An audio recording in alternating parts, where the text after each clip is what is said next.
किसान को 50 रुपए खर्च करने पड़ते थे। इसलिए ऐसी सरकार जो कहते हैं आज बहुत बड़ा आंदोलन उनके आज भारतीय जनता पार्टी के खिलाफ हुआ, लेकिन कांग्रेस ने क्या दिया, कांग्रेस ने क्या नहीं दिया, किसान इसको भली भांति जानता है। माननीय प्रधानमंत्री जी ने फसल बीमा योजना के अंतर्गत जो लाभ किसानों को दिए,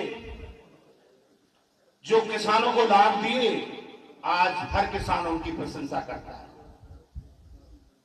आदरणीय साथियों, आप सब देश के निर्माण में आप सब भागीदार हैं। नेता काम करता है, लेकिन नेता की कमियां और नेता का जो किए गए विकास कार्य, सरकार के किए गए विकास कार्यों को जनता तक पहुंचाने में हमारे पत्रकार बंधुओं की बहुत बड़ी भूमिका है। देश की आजादी में आप लोगों ने लाठी डंडे खा करके अपनी कुर्बानी दे करके, लेकिन अपनी लेखनी को कभी बुझने नहीं दिया, कभी बुझने नहीं दिया। आपके अथक प्रयास के कारण ही ये देश आजाद हुआ। भारत की आवाज, उत्तर भारत की आवाज दक्षिण तक 350,000 किलोमीटर तक आप लोगों के माध्यम से पहुंची। 2800 किलोमीटर पूर्व से पश्चिम तक आप लोगों के माध्यम से पहुंची। आपका बहुत बड़ा योगदान है। आज पुनः इस देश को जीवित रखने के लिए हमें फिर भारतीय जनता पार्टी को मजबूत करना है। भारतीय जनता पार्टी की सरकार, केवल मैंने किसानों की बात की, लेकिन यातायात के सुगम साधन बनाने के लिए जिस प्रकार से माननीय प्रधानमंत्री जी ने नितिन गडकरी जी को एक खुला, एक आजाद मंत्रालय दिया कि आप देश और विदेश में भ्रमण करके जो देश विदेशों में जो सुविधाएं हैं, हमारे देश के परिवहन को कैसे सुधारा जाए, हमारे देश में रोड के स्ट्रक्चर को कैसे मजबूत किया जाए और पर्यावरण से कैसे मुक्ति दिलाई जाए, इन सारे विषयों पर पिछले 10 साल में माननीय नितिन गडकरी ने माननीय प्रधानमंत्री जी के नेतृत्व में उनके दिशा निर्देश पर जिस प्रकार से कार्य किया है वो किसी से छुपा नहीं है। पलवल जिले में जिस प्रकार से, फरीदाबाद जिले में जिस प्रकार से स्ट्रक्चर का निर्माण हुआ है, आप देखेंगे दिल्ली से बॉम्बे जाने के लिए, दिल्ली फरीदाबाद से हरिद्वार जाने के लिए, गुड़गांव से यूपी जाने के लिए, गुड़गांव से बॉम्बे जाने के लिए किस प्रकार सड़कों का जाल बिछाया। और कांग्रेस के राज में आपने सुना होगा जो केएमपी का निर्माण कॉमनवेल्थ गेमों के लिए होना, आप सबको जानता है, लेकिन कॉमनवेल्थ गेम निकल गए। भारतीय जनता पार्टी की सन 2000 सरकार बनी और उसके बाद हरियाणा में सरकार बनी और माननीय मनोहर लाल खट्टर जी ने जो कांग्रेस कॉमनवेल्थ गेमों में भी, क्योंकि देश में जब कोई खेल होता है राष्ट्रीय स्तर का, पूरे विश्व लेवल का, तो उससे देश का स्ट्रक्चर देखा जाता है, देश की प्रगति देखी जाती है, लेकिन कांग्रेस उसको नहीं दे पाई। लेकिन भारतीय जनता पार्टी की सरकार बनने के बाद, मनोहर जी की सरकार बनने के बाद केवल केएमपी को 4 लेन नहीं 6 लेन करके और केवल मात्र 14 महीने के अंतराल में उसमें गाड़ी दौड़ाने का काम किया था। उसके दूसरे अंतराल में बड़ौदा एक्सप्रेस वे का निर्माण किया और कितनी सुगमता से आज हम बॉम्बे पहुंच सकते हैं बगैर किसी ब्रेक लगाए, बगैर किसी परेशानी के 10 और 11 घंटे का सफर। ऐसी योजनाएं पहली बार हुई जिससे केवल मात्र उद्योगपतियों के नहीं, जो हमारे ड्राइवर भाई हैं, जिन्हों को 40-40 घंटे रोड में जाम लग जाते थे, परेशानी थी, उन सभी परेशानियों से मुक्ति दिलाई। वहाँ व्यापारियों को फायदा हुआ, वहाँ हमारे ड्राइवर भाइयों को फायदा हुआ, किसान भाइयों को फायदा हुआ। जहां से वो रोड निकला, पहले वहां की जमीनें 10-10 लाख रुपए में भी कोई नहीं पूछता था हरियाणा के अंदर, लेकिन आज ये तो जनसभा में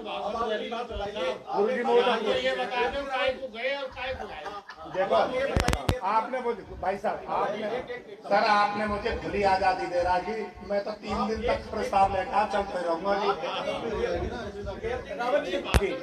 ना मैं चौधरी साहब पूछो। सबसे बड़ा जो क्वेश्चन है आज की डेट में लोकसभा चुनाव में जो देखा जा रहा है, जाटलैंड का मूड जो है बदला नजर आ रहा है, कैसे इसको मैनेज करोगे? जाटलैंड, जाट शब्द का मतलब है, जाट इस देश की आजादी के लिए अपने प्राणों की आहुति देने वाला, जाट सबसे ज्यादा इस देश को अन्न पैदा करने वाला, जात शब्द का मतलब है इस देश में सबसे ज्यादा दूध का उत्पादन करने वाला। जब भी देश के ऊपर, धर्म के ऊपर किसी प्रकार की कोई बात आई है, हमने सबसे पहले अपनी कुर्बानी देश के लिए दी है।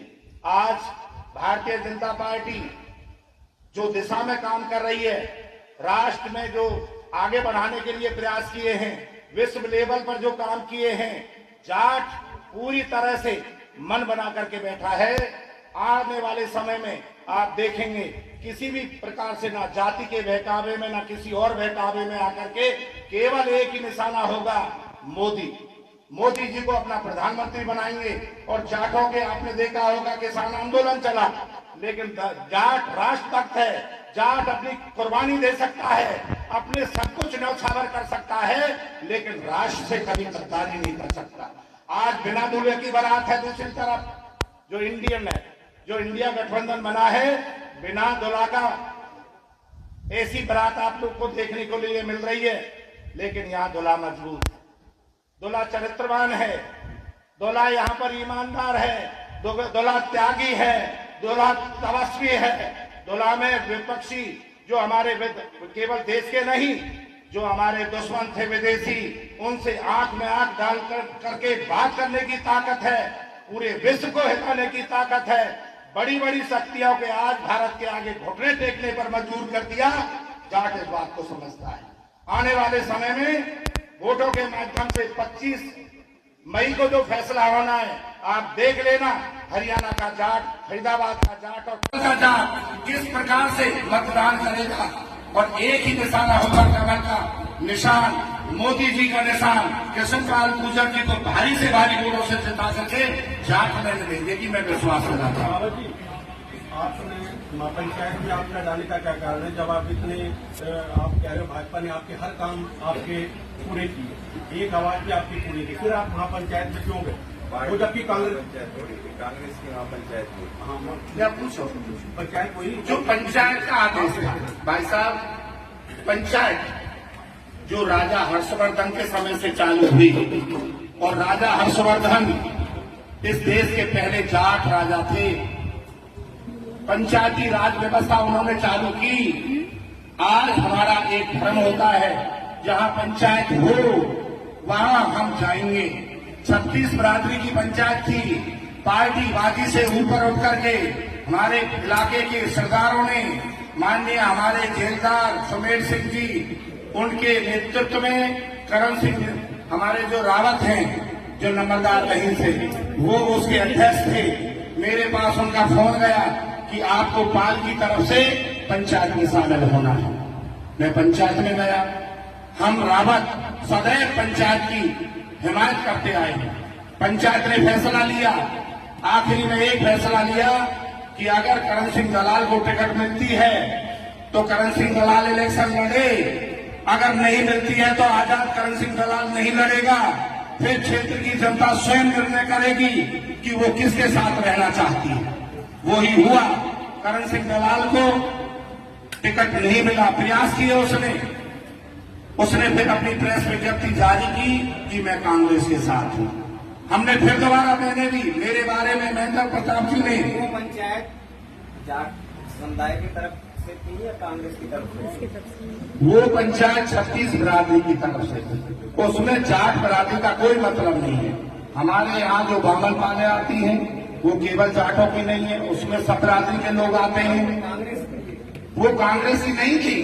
पंचायत शब्द का मतलब पार्टी से नहीं होता। प्रत्याशी तो कांग्रेस का, प्रत्याशी भले ही प्रत्याशी हो, लेकिन प्रत्याशी अगर कांग्रेस का था, लेकिन कांग्रेस के विषय में कोई चर्चा नहीं हुई। केवल वहां पर चर्चा हुई कि करण सिंह दलाल जी आप स्वतंत्र हैं, 6 तारीख तक टिकटें बदली जा सकती हैं, आप प्रयास कर सकते हैं। अगर आपको टिकट नहीं मिल रही है तो आप अपनी जगह पर रहोगे, पंचायत उसके बाद जहां रहेगी, जहां उनके मन में जो होगा वो करेंगे।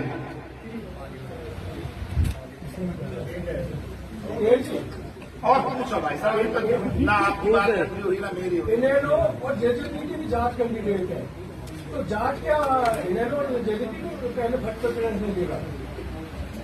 देखो, आज जहां जेजेपी और इंडियन नेशनल लोकदल की बात है, न मैं तो मेरा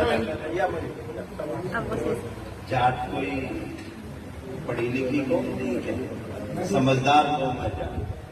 आप ना अपना प्रश्न आपने ऐसा किया कि भाई जाट को बिरादरी में जाट समझदार कौन है, जाट पढ़ी लिखी कौन है, जाट समझ सकती है कि नेतृत्व कहाँ जाना है।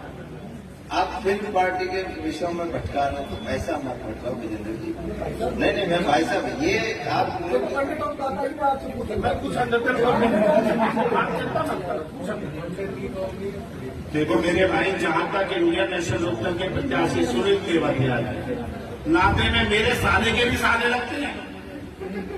निधि नड्डा के हिसाब से अपने रोहतक से हैं, लेकिन क्षेत्र का मतदाता खासतौर पर जाट मतदाता ये देखता है कि हमारे देश का विकास किसके माध्यम से होना है।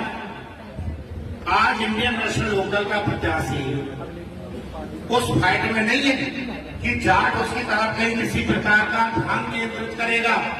जाट का केवल एक ही ध्यान है, राष्ट्र की तरफ। राष्ट्र कैसे मजबूत हो, वो मजबूत हाथ केवल नरेंद्र मोदी जी हैं।